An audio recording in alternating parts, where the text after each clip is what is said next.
polar coordinates, just like with complex numbers, we're going to be able to point to a place in two-dimensional space using an angle and a distance rather than an x and a y. Okay? And this is going to go this will be a lot easier, I think, than complex numbers because we don't have to do all those calculations with these. This is more of just an introduction.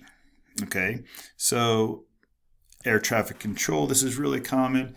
You would say something like, the airplane is 500 miles away, distance from a certain point. We call that r. If complex numbers, we call it the modulus of z. It's really just the hypotenuse or the radius of a circle. And bearing of 53 degrees is the direction. Okay? So you could also say the old way, right? The rectangular coordinate. You could say go 300 miles east, then 400 miles north. Or you could say it's at a bearing of 53 degrees,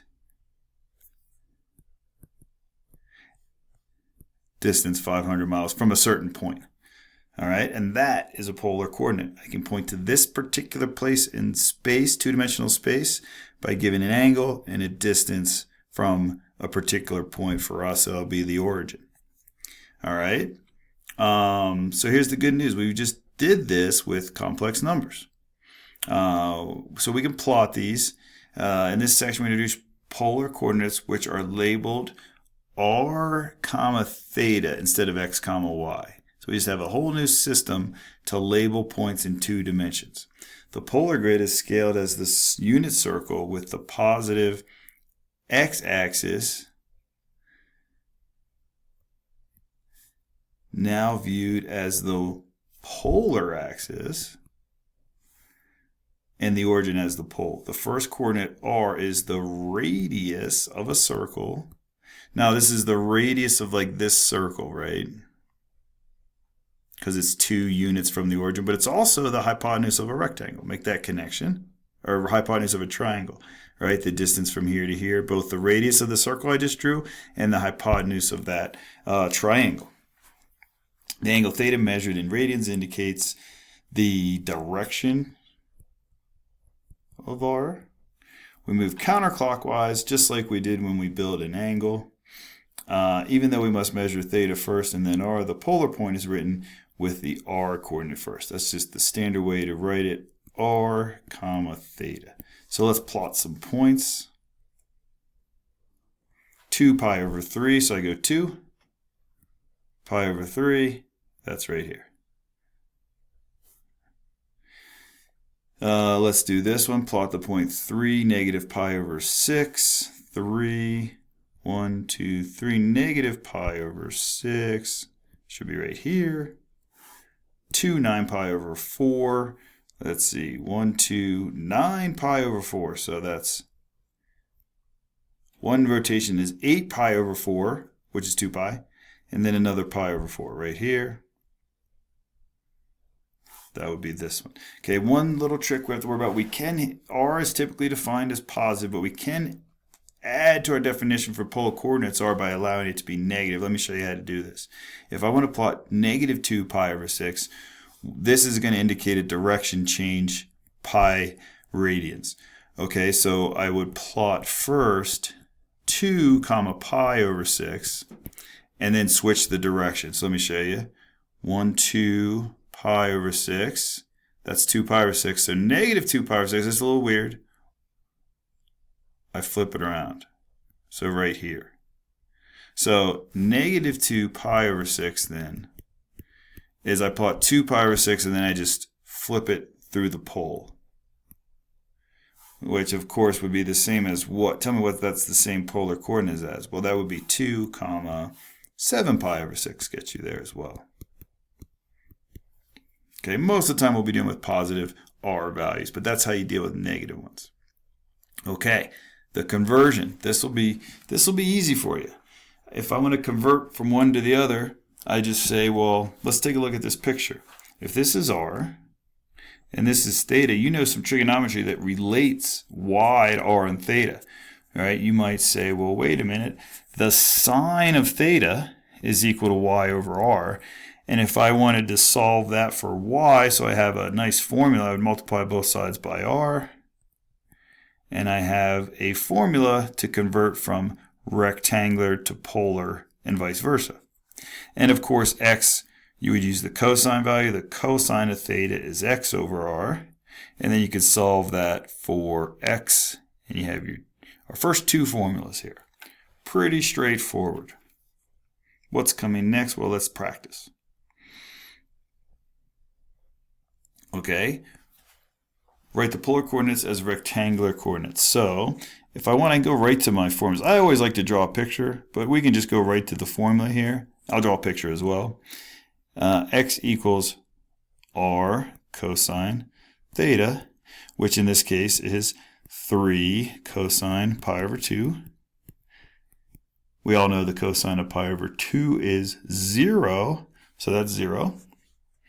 And then y would be r sine theta, which is sine of pi over 2 is 1, so that's just equal to 3. So 0, 3 puts you the same place as what? As going out 3 units and rotating pi over 2. Same place, right there. Okay.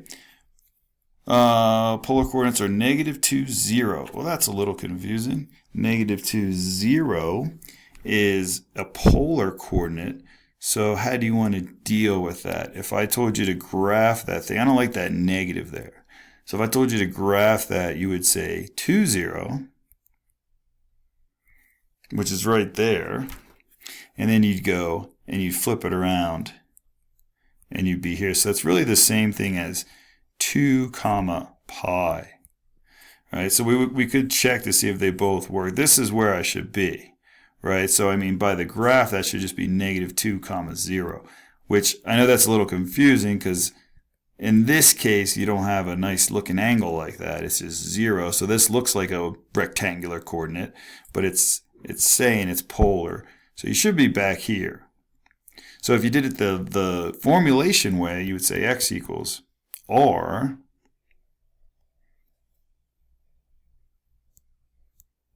times, let's see if it works with our negative sign, times the cosine of 0. Whoops, 0. Right? Cosine of 0. And of course, the cosine of 0 is 1, so you get -2. So it does work out. All right, and you could do it the formula for this one too, -2 r sine theta. Sine theta, that's a 0. Sine of 0 is 0. Y would be 0. It should work with this one as well. If you plug that in, you should get the same x, y coordinate because the cosine of pi is -1. Okay, pretty easy so far. What are you going to do next? Well, you're probably going to go the other way. Let's see. Here's our formulation. We know that x equals r cosine theta, y equals r sine theta. What else is true? Well, we still have, from that picture, the Pythagorean theorem. That's x squared. It should be x squared plus y squared, but it still works. Y squared plus x squared. And then from that picture, the picture I'm talking about is this guy. Wait. It's not right. Let's see. If you start moving r,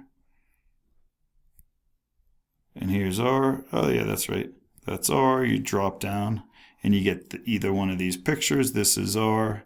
So that's y. This is x.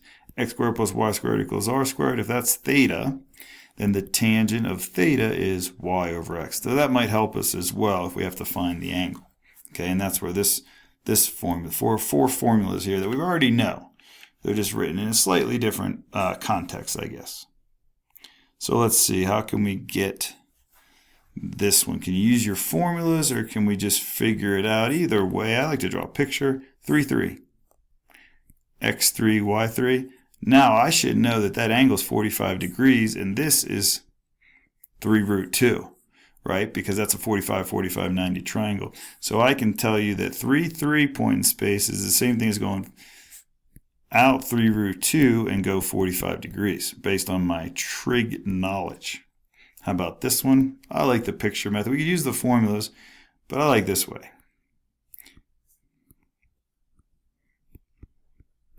go back to down to root 3. You know this is 60 degrees, which means that angle is pi plus pi over 3, or 3 pi over 3 plus pi over 3, 4 pi over 3. And you know this is a 30, 60, 90 triangle, so that this side is double the shorter side, so that's got to be 4. Or use your formulas. 0, negative 5 to polar. So xy, the old way, right there. So what's the angle? That's 3 pi over 2. And how far down from the origin am I? I'm positive 5, so you got to be careful. Positive 5. So you go out 5. Remember, polar says you go out 5, positive x-axis, and then rotate around till you get there. That's it.